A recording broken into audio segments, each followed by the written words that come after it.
नमस्कार दोस्तों, मैं गोपाल पांडे आप सभी का बहुत बहुत स्वागत करता हूं अपने इस खास कार्यक्रम गोपाल की चौपाल में। उनके लिए मैं क्या कहूं, सिर्फ यही दो लफ्ज मेरे ज़बान पे आते हैं कि रंगकर्मी की दुनिया में हर किरदार है खास। रंगकर्मी की मेहनत से सजता है हर एक रास। भावनाओं की बुनाई में वो बुनते हैं सपने। रंगों की इस दुनिया में वो जीते हैं अपने। जी हाँ दोस्तों, आज हमारे साथ हमारे खास मेहमान यहाँ पे उपस्थित हैं, जिनका मैं बहुत बहुत स्वागत करता हूँ। निश्चित तौर पे उन्होंने कला के क्षेत्र में हमारे सरगुजा ज़िले का नाम बहुत दूर दूर तक रोशन किया। आज हम सभी जब भी फिल्मों का बात करते हैं तो एक नाम हमारे जहन में आता है, वो है हमारे विनय अम्बष्ट जी। विनय जी, आपका गोपाल की चौपाल में बहुत बहुत स्वागत है। बहुत बहुत धन्यवाद गोपाल जी, और आप सबों को मेरा सादर नमस्कार। गोपाल जी, मैं सबसे पहले आपके इस शानदार सीरीज गोपाल की चौपाल के लिए आपको बहुत बहुत बधाई देता हूं और मेरी शुभकामनाएं। और हाँ, जो बहुत जल्द आपकी एक शानदार फिल्म आ रही है, आजकल उसके गानों की भी बहुत धूम है। फिल्म है सुन सजना, और वो आ रही है 15 नवंबर को जी। इसके लिए मैं आपको बहुत बहुत बधाई देता हूँ। बहुत बहुत धन्यवाद। और मैं तो बस यही कहना चाहूँगा कि मैं आज जो भी हूँ आप ही लोग को देख के सीखा हूँ, पला हूँ, बढ़ा हूँ। और जब भी मुझे पता चलता था कि अंबिकापुर में कहीं कोई थिएटर का कार्यक्रम हो रहा है और उसमें विशेष तौर से विनय अम्बष्ट जी का कोई कैरेक्टर है, तो मैं उसे ज़रूर देखना चाहता था। और बचपन में मैं आपका एक कार्यक्रम देखा था, चंडालिका। जी जी जी। उस कार्यक्रम ने मुझे इतना प्रेरित किया कि मैंने उस दिन तय किया था कि मुझे बड़ा होकर के ऐसा ही बनना है और मुझे कला के ही क्षेत्र में कुछ करना है। तो सबसे पहले विनय जी, मैं आपको क्या कहूँ, रंगकर्मी कहूँ, एक कुशल उद्घोषक कहूँ, या फिल्म का अभिनेता कहूँ? क्योंकि मैं जब इन तीनों विधा में आपको देखता हूँ तो आपको श्रेष्ठ पाता हूँ। निश्चित तौर पे ये हम सभी के लिए बहुत फक्र की बात है कि आप हमारे अंबिकापुर की माटी में पले बढ़े हैं। और मुझे तो ऐसा लगता है कि वनवासी क्षेत्र में पैदा होकर के और इतनी ऊंची उड़ान भरना ये अपने आप में एक बहुत बड़ी बात है। तो सबसे पहले विनय जी, मैं चाहूँगा कि आप हमारे दर्शकों को बताइए कि आपका बचपन कैसा था। बचपन तो आमतौर पर जैसा सबका बहुत मज़ेदार होता है जी, बहुत बढ़िया होता है। मेरा भी बचपन बहुत मज़ेदार था जी। मैं अंबिकापुर में ही जन्मा पला बढ़ा जी, और मेरी कर्मभूमि भी अंबिकापुर ही रही। लेकिन आपको बताना चाहूँगा कि मेरा बचपन ज़्यादातर गांव में बीता। गांव में, और आज भी मेरा मन गांव में बसता है जी। बचपन में स्वच्छंद खेलना, गांव में जंगलों में घूमना। एक्चुअली पापा की नौकरी, शासकीय नौकरी में थे पापा, और जहाँ जहाँ उनका ट्रांसफ़र हुआ तो हम लोग भी चले जाते थे। तो सरगुजा में उस समय काफ़ी जंगल था जी, और बहुत बढ़िया यहाँ पर वातावरण था।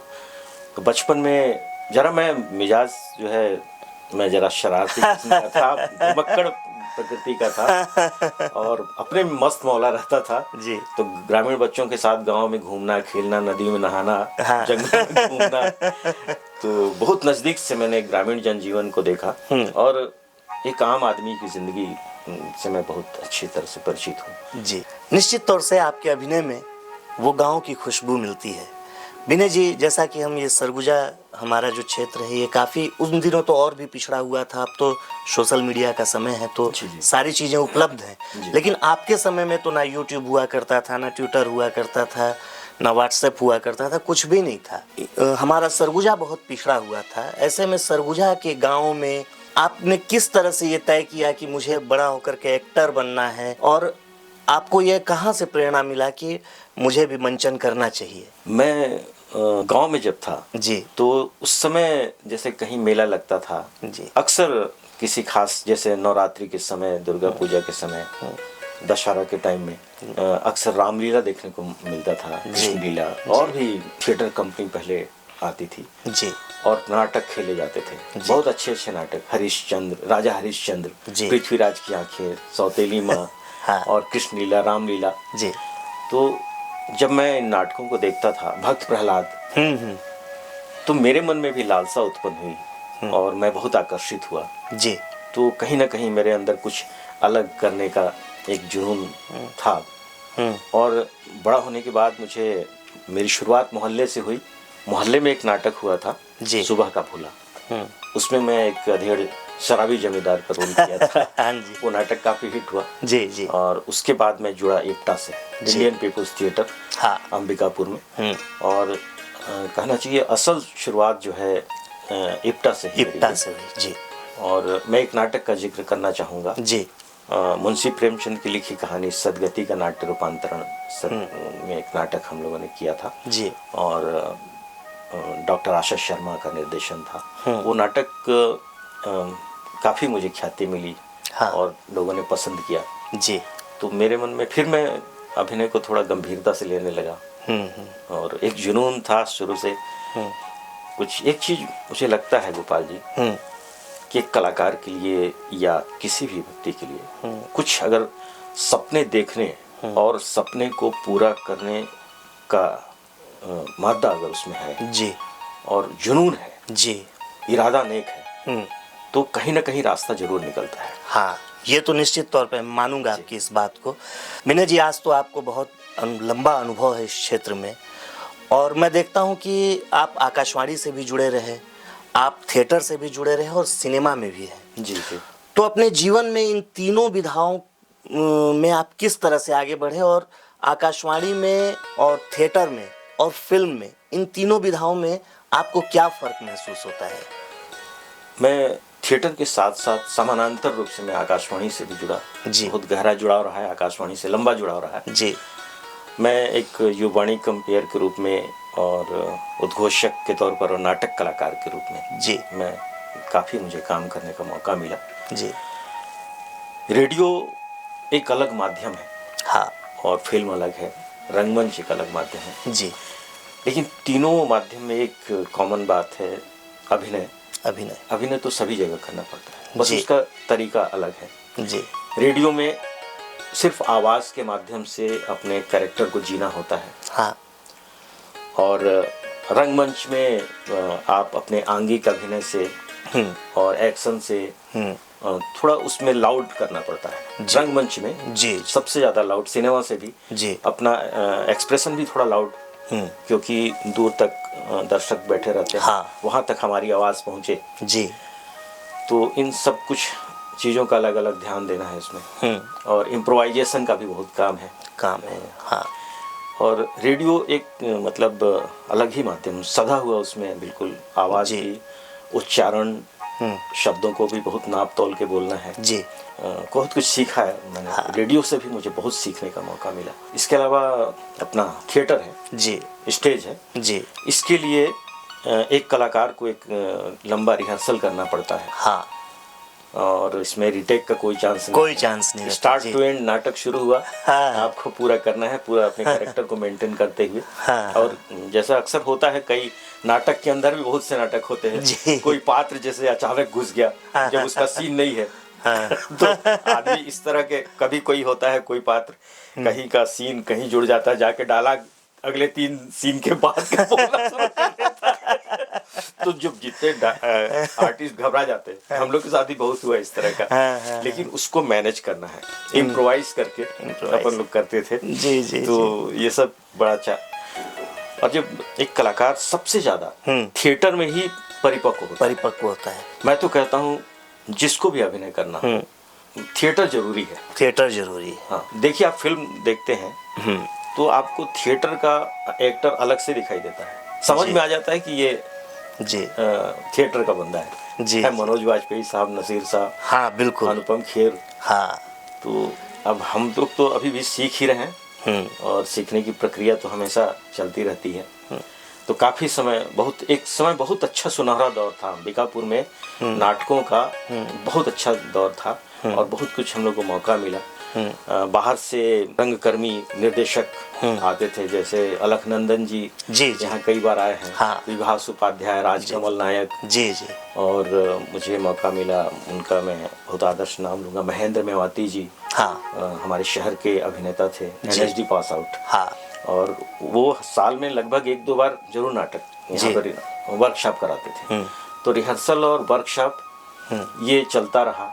जी। अक्सर मैं ये देखता हूँ कि जो थिएटर के जो रंगकर्मी होते हैं, एक तो जल्दी सिनेमा में जाते नहीं हैं, सिनेमा में जाते हैं तो अपना झंडा गाड़ देते हैं। जैसा आपने जिन लोगों का नाम लिया, नसीर साहब का नाम लिया, नसरुद्दीन साहब, पंकज त्रिपाठी, नवाजुद्दीन सिद्दीकी, मनोज वाजपेयी, बलराज साहनी, तो आपका रुझान सिनेमा की तरफ कैसे हुआ? मैं तो शुरू से ही बहुत आकर्षित था जी, और मेरे दिमाग में था ये, मतलब मेरा लक्ष्य था जी, और अभी भी है लक्ष्य बहुत आगे जाने का। बचपन से ही सिनेमा आकर्षित किया। सबसे पहले मतलब मुझे याद है 76 में हंसते जख्म, रजनीगंधा और ये सब फिल्में देख, जागृति फिल्म, जी, फिल्म जागृति बहुत प्रभावित किया इस फिल्म में। उसके बाद जय संतोषी माँ, शोले, फिर अमिताभ बच्चन का दौर शुरू हो गया। तो पहले सिनेमा जब मैं देखता था तो बार बार मतलब दिमाग में चलता रहता था। मैं जाके पोस्टर निहारा करता था टॉकीज के पास। जी जी जी।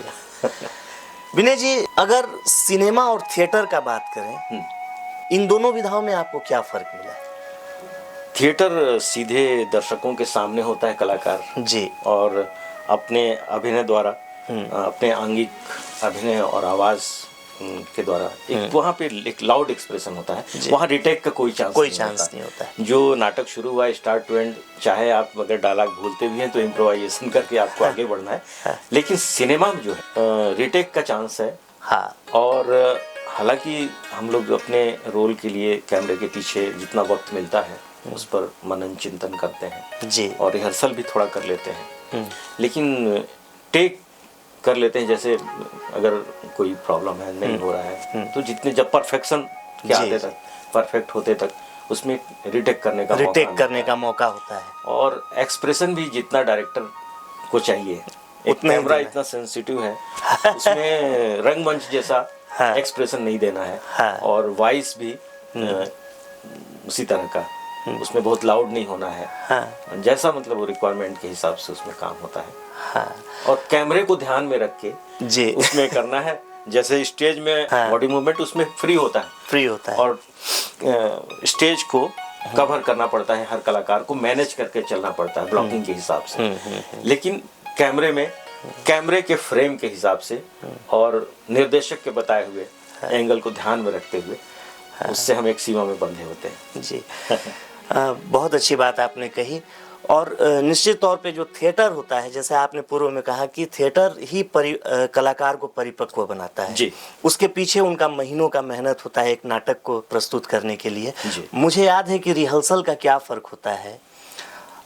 एक नाटक मैं देख रहा था, उसमें मेरा एक मित्र था जो रावण का भूमिका अदा कर रहा था। अच्छा। और उसको सोने का आदत था, वो बैठे बैठे ऐसे सो जाता था, उसको नींद आ जाती थी, कहीं भी सो जाता था। तो सारे लोग बहुत चिंतित थे कि ये कहीं स्टेज पे मत सो जाए। लेकिन रिहर्सल खूब किया था वो। तो मंचन के दौरान जब उसका समय आता था तो बगल वाला उसको धीरे से पुश करता था, और जैसे ही उसको पुश करता था तो नींद में भी उसको याद रहता था कि उसको क्या बोलना है, और खड़ा होकर बोलता था, जी हाँ मैं हूँ लंकापति रावण। और उसके बाद उसकी नींद खुल जाती थी और अपना आगे का संवाद बोलता था। और सिनेमा में और सभी चीज़ों में रिहर्सल का क्या फ़र्क होता है कि आज देखिए, हम लोग जब गाने की भी रिकॉर्डिंग करते हैं स्टूडियो में तो हमारे पास बहुत सारे टेक होते हैं, हम लोग बार बार रिटेक करते हैं, गायक थोड़ा थोड़ा गाता है। लेकिन आज से 25-30 साल पहले जब जाएंगे तो उस समय रिटेक नहीं होता था, लेकिन म्यूज़िक डायरेक्टर जो है वो सिंगर को बैठा के महीनों रिहर्सल कराता था, और उससे जो निखार पैदा होता था, उस चमक में पैदा हुई लता जी, मुकेश जी, किशोर जी, रफ़ी जी, मन्ना डे साहब और भी बहुत सारे उस दौर के जो गायक थे।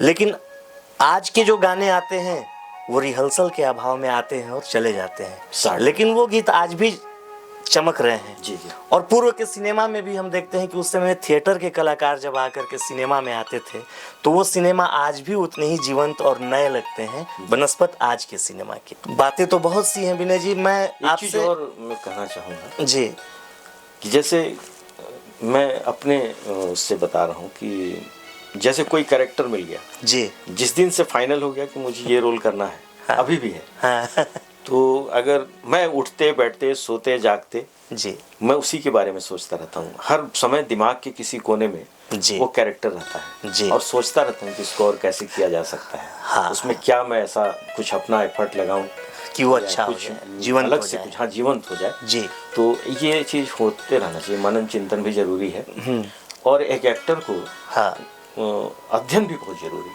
हाँ, अच्छी अच्छी किताबें पढ़ना भी हाँ, ये हमारे जीवन शैली का अंग होना चाहिए। जी, एक्टिंग के लिए जी, अध्ययन भी बहुत जरूरी है। जी, जी। नहीं, निश्चित तौर पे, और आपका यही जो मेहनत है वो हमको थिएटर में हो या आकाशवाणी हो या फिर आपकी फिल्में हो, इन सभी जगहों पे देखने को मिलता है। और बातें तो बहुत सी हैं, लेकिन अभी सबसे पहले मैं आपसे ये जानना चाहता हूँ कि आपके परिवार में कौन-कौन लोग हैं? परिवार में पत्नी है, बच्चे हैं, जी, लड़कियां, 2 लड़कियां, 1 लड़का है मेरा, हाँ, और भैया भाभी हैं, बच्चे भतीजे हैं। विनय जी, जब खास तौर से हम किसी छोटे जगह पे होते हैं, और सरगुजा तो हमारा वनवासी क्षेत्र रहा ही है, तो ऐसे जगहों पे और मध्यम वर्गीय परिवार में जब कोई कलाकार पैदा होता है तो देखने को मिलता है कि घर वाले लोग जो हैं वो काफ़ी इनसिक्योर फील करते हैं उसके फ्यूचर को लेकर के। जी जी। तो और आर्थिक परेशानियों का भी बहुत सामना करना पड़ता है जी। क्योंकि मुझे याद है, मैं अपने ऊपर यदि बोलूं तो मेरी शादी तय नहीं हो पा रही थी क्योंकि लड़की वाले आते थे और जब सारी बातें हो जाती थी तो कहते थे भाई लड़का क्या करता है, तो घर वाले कहते थे गाता है। तो घर वाले जब कहते थे गाता है तो लड़की वाले कहते थे गाता तो है, वो अच्छी बात है, बहुत अच्छी बात है, करता क्या है? तो घर वाले फिर कहते थे कि गाता है। तो 2-3 बार पूछते थे इस बात को और फिर बोलते थे ठीक है हम तो बताते हैं, और उसके बाद फिर दोबारा नहीं आते थे क्योंकि उनको ये लगता था ये गाता तो है लेकिन काम क्या करता है।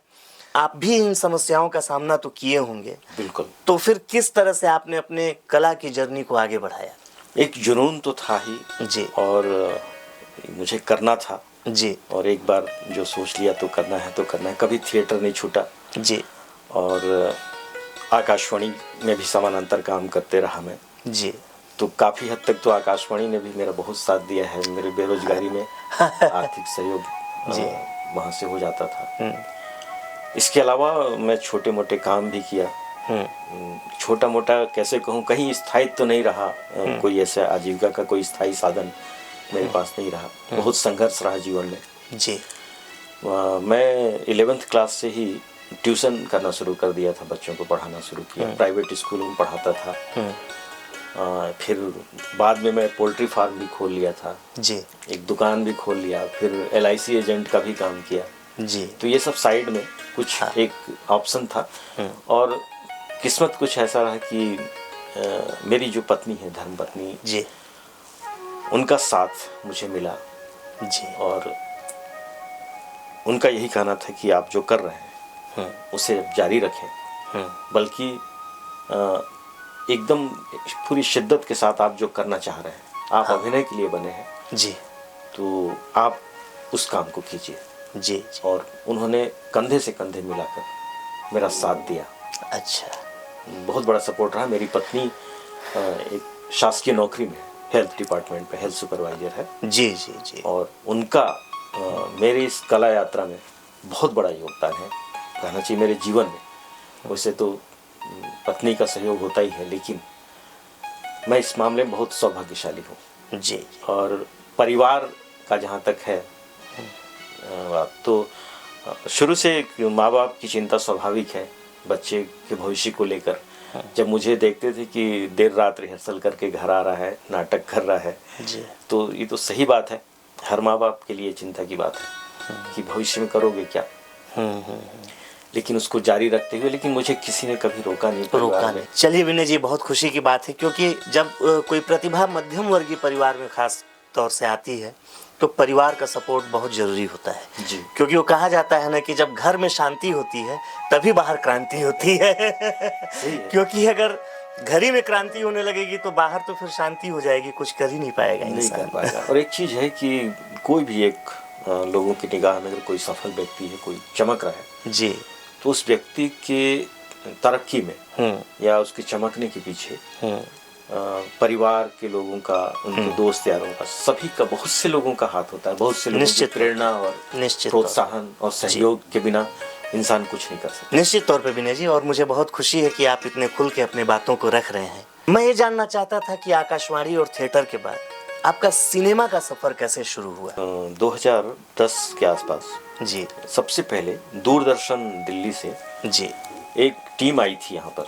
हाँ। और हमारे सरगुजा की बहुत प्रसिद्ध समाज सेविका राजमोहिनी देवी के ऊपर जी एक फिल्म बनाना चाहते थे वो। हाँ। 3 एपिसोड का एक टेलीफिल्म बना था जी।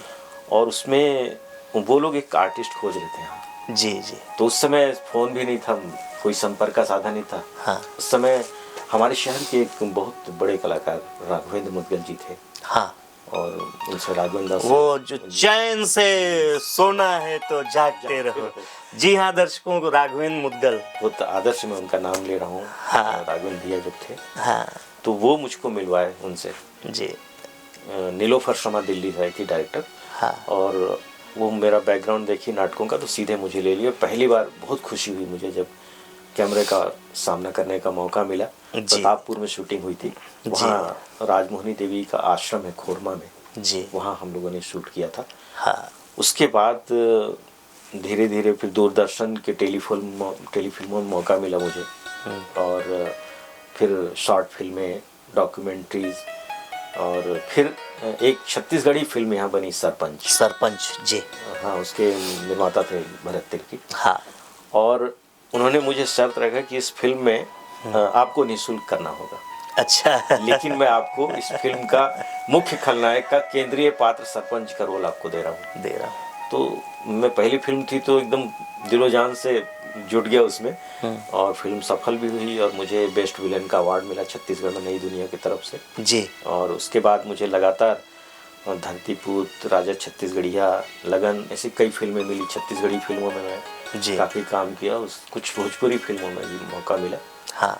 और कुछ झारखंड में नागपुरी भाषा की फिल्में भी मैंने की। जी। पेठुआ, नासूर, जतरा, ये सब फिल्में आई। फिर धीरे से हिंदी में एक मौका मिला मुझे। बैतूल में नागपुर की टीम थी, किसान तेरी कहानी जी, ये फिल्म हुई। और एक हमारे मित्र हैं नारायण साहू जी, बालाजी फिल्म्स में, वहाँ पर वो एक फिल्म बनाते, फेसबुक वाला प्यार। अच्छा। हाँ। वो फिल्म 2018 में रिलीज हुई थी। और फिर ऐसे अभिषेक पांडे जी हैं। फिर स्थानीय स्तर पर आपने भी मुझे काफ़ी काम दिया है। आपकी फिल्म इंसाफ। हाँ। और फिर अभी हाल ही में बनी थी मिस्टर आशिक भोजपुरी में जी। तो जहाँ भी मुझे मौका मिला मैं काम करते रहा जी। इसके अलावा मुझे याद आ रहा है कि आपने एक वेब सीरीज भी की है, लंतरानी। यहाँ पर अंबिकापुर में बनी थी लंतरानी, और मैन पार्ट में भी शूट हुआ था। उसमें जानी लीवर, जीतू जी आए हैं। हाँ हाँ। और अलग अलग उसमें 6 एपिसोड में अलग टीम थी। हाँ। मैं कोरोना के ऊपर जो बना था उसमें था, एक मीडिया का ऑफिस रहता है। कोरोना काल में एक ऑफिस ने चैनल में उसका 24 घंटा कैसे बीतता है वो फिल्म का उसका थीम था जी। तो उसमें मैं एक छोटा सा रोल किया था। एक टेक्नीशियन रहता हूँ। तो उसमें हमारे डायरेक्टर थे भास्कर हजारिका जी, असम के। हाँ। बहुत अच्छे डायरेक्टर हैं जी। तो वो रोल बहुत छोटी सी भूमिका थी लेकिन मज़ा आया काम करने में, बहुत अच्छा लगा। उसमें मैं ये देखा था कि आप रहते हैं अपने ऑफिस में और नाक के ऊपर मास्क जो रहता है उसको आँख के ऊपर लगाते हैं और आँख के ऊपर मास्क लगा करके वो सो जाते हैं और फिर जब कोई आता है तो धीरे से उसको खींच लेते हैं आप। और फिर जब सोना होता है तो मतलब मास्क का ऐसा भी इस्तेमाल किया जा सकता है। जब डायरेक्टर बताया कि आपको सोना ही है फिल्म में, हाँ। मुझे थोड़ा अजीब सा लगा लेकिन ठीक है, जैसा डायरेक्टर बोल रहे हैं ठीक है। कमाल का वो कैरेक्टर था विनय जी। और निश्चित तौर पे देखिए कैरेक्टर कोई भी छोटा या बड़ा नहीं होता है जी। 2.5 घंटे की पूरी फिल्म में कोई एक आर्टिस्ट आता है, सिर्फ एक कैरेक्टर करता है, छोटा सा डायलॉग बोलता है और पूरी फिल्म देखने के बाद दशकों तक दर्शक जिस चीज को याद रखते हैं उसका एक संवाद रहता है। तो लंतरानी में मुझे भी ऐसा महसूस हुआ कि वो आपका मास्क को आंख पे लगाना, यदि मुझे कुछ याद था तो वही था कि मास्क का ऐसा भी इस्तेमाल हो सकता है और आपने उस कैरेक्टर को काफी जीवंत कर दिया। चैनल में फैडर देना होता था जी, तो ऐसे हटाता, फैडर देता फिर लगा जी। निश्चित तौर पे विनय जी, आपसे बात करके मुझे इतना आनंद आ रहा है कि मैं क्या बताऊं। मुझे लग ही नहीं रहा है कि इस कार्यक्रम को समाप्त भी करना चाहिए, लेकिन फिर भी मेरा एक प्रश्न अभी बच गया है। जी जी। आपकी आने वाली कौन कौन सी फिल्में हैं? मेरी आने वाली फिल्मों में एक तो देखिए आपकी फिल्म है मिस्टर आशिक, ये आएगी जल्दी, हाँ, 2-3 महीने में। हाँ। और एक हिंदी फिल्म है अपना अमिताभ। अपना अमिताभ, इसके डायरेक्टर हैं अजय आनंद जी और प्रोड्यूसर विकास शर्मा जी हैं। हाँ, हाँ। और ये फिल्म जो है एक बिहार के गांव की कहानी है जी। इसमें बॉलीवुड के सब आर्टिस्ट हैं। एक अच्छी फिल्म है, ये जल्द आने वाली है, दिसंबर में संभवतः रिलीज होगी जी। और इसके बाद एक छत्तीसगढ़ की फिल्म है, राष्ट्रीय पुरस्कार से पुरस्कृत लेजेंडरी डायरेक्टर मनोज वर्मा जी की फिल्म सुकवा जी। ये जिनकी भूलन दमेज थी, हाँ, हाँ। वो उनकी आगामी फिल्म है। हाँ। सुकवा में एक नकारात्मक भूमिका में हूँ मैं जी, का हम रोल है मेरा जी, और बहुत अच्छी फिल्म बनी है। ये 10 जनवरी 2025 को रिलीज होने वाली है। इसके अलावा माया के रोग, भुलावे झनमयाला, बारात लेके आ जा, ये सब फिल्में हैं। निश्चित तौर पे विनय जी, अगर आपके कार्य क्षेत्र के बारे में बात किया जाए तो समय ही कम पड़ेगा और एक एपिसोड में इन सभी चीज़ों को समाहित नहीं किया जा सकता है। फिर मैं आपको फ्यूचर में ज़रूर आमंत्रित करूंगा और मुझे पूरा विश्वास है कि आप मेरे आमंत्रण को स्वीकार करेंगे। चलने से पहले मैं चाहूँगा कि आप हमारे नए जो प्रतिभावान कलाकार हैं, जो रंगकर्मी हैं, उनको क्या संदेश देना चाहेंगे? नए कलाकार जो जिन्हें अभिनय में रुचि है जी, तो बिल्कुल वो मेहनत करें, अपनी प्रतिभा को पहचानें जी, और हार्ड वर्क करें जी। अगर हो सके तो थिएटर ज्वाइन करें। लगातार थिएटर से अच्छा कोई प्लेटफॉर्म नहीं है एक अभिनेता के लिए, और पूरी ईमानदारी से काम करें तो रास्ते निकलेंगे। जी हाँ दर्शकों, तो ये थे विनय अम्बष्ट जी। निश्चित तौर पे इनकी बातों को सुन के आपको काफ़ी कुछ सीखने को मिला होगा, समझने को मिला होगा। इन्होंने सिनेमा से लेकर थिएटर तक और आकाशवाणी तक अपनी सभी बातों को बेबाकी से रखा। अब मैं आपसे लेना चाहता हूँ इजाज़त। फिर मिलूंगा आपसे एक नई प्रतिभा के साथ जिसने अपने दम पे किसी मुकाम को हासिल किया। तब तक के लिए मुझे दीजिए इजाज़त। नमस्कार।